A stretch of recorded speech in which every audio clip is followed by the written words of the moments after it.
नमस्कार फ्रेंड, मैं हूं नितिन और स्वागत करता हूं सभी का एक बार फिर इस यूट्यूब चैनल सीखो सब कुछ में।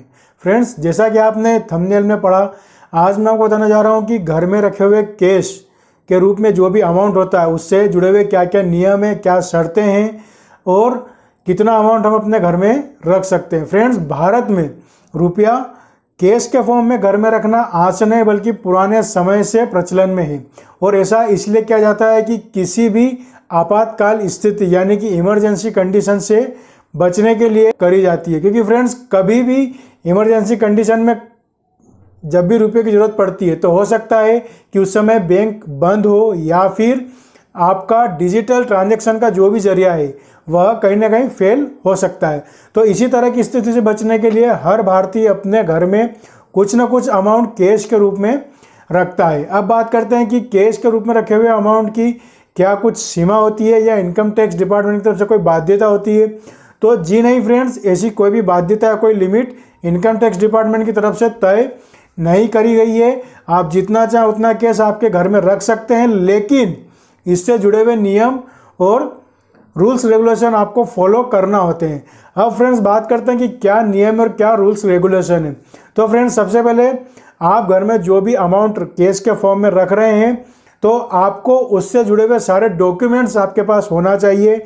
जैसे कि उस इनकम का जो भी सोर्स है, मतलब वह जो कैश अमाउंट आपके घर में रखा हुआ है वह आपकी किस सोर्स ऑफ इनकम के जरिए कमाया गया है।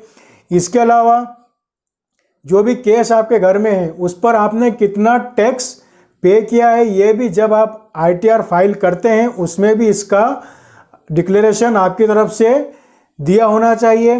अगर ऐसी कंडीशन उत्पन्न होती है कि कभी ED या इनकम टैक्स डिपार्टमेंट आपके घर में छापा मारता है यानी कि रेड करता है और उस समय जो भी कैश अमाउंट आपके पास अवेलेबल है अगर आप उसकी जानकारी नहीं दे पाते हैं, जैसे कि वह अमाउंट कहाँ से आया है, उसको किस तरह से आपने कमाया है और इनकम टैक्स में आपने उसको डिक्लेयर किया है या नहीं, तो उस कंडीशन में इनकम टैक्स डिपार्टमेंट के अलावा ED और CBI भी आपसे पूछताछ कर सकते हैं। और अगर उस पूछताछ में आप यह वेरीफाई या यह क्लेरिफाई नहीं कर पाए कि यह अमाउंट आपके पास कैसे आया है, तो फ्रेंड्स उस अमाउंट का टोटल 137% का जुर्माना आपको देना होता है। जी हाँ फ्रेंड्स, मान लीजिए कि अगर आपके घर में 1 करोड़ रुपया ऐसा रखा हुआ है कैश के फॉर्म में जिससे जुड़े हुए किसी भी तरह के कोई डॉक्यूमेंट्स आपके पास नहीं है या फिर आप ये नहीं बता पा रहे हैं कि आपने वह 1 करोड़ रुपया कैसे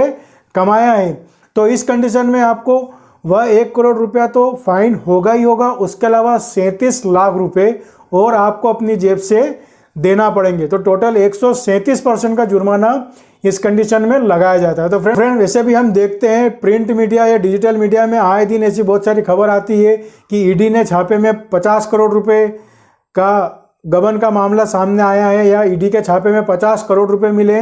तो ये सिर्फ और सिर्फ इसी कंडीशन की वजह से होता है कि जिस भी व्यक्ति के पास यह पैसा मिलता है वह इससे रिलेटेड डॉक्यूमेंट ED या IT डिपार्टमेंट को शो नहीं कर पाता है। तो फ्रेंड्स, इसी किसी भी स्थिति से बचने के लिए आप उससे रिलेटेड डॉक्यूमेंट हमेशा अपने घर में रखें और भविष्य में होने वाली किसी भी इस तरह की परेशानी से अपने आप को और अपने परिवार को बचाएं। आशा करते हैं आपको इन्फॉर्मेशन अच्छी लगी होगी, वीडियो आपको अच्छा लगा होगा।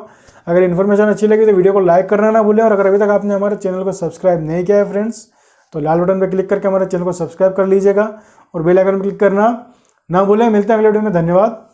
जय हिंद।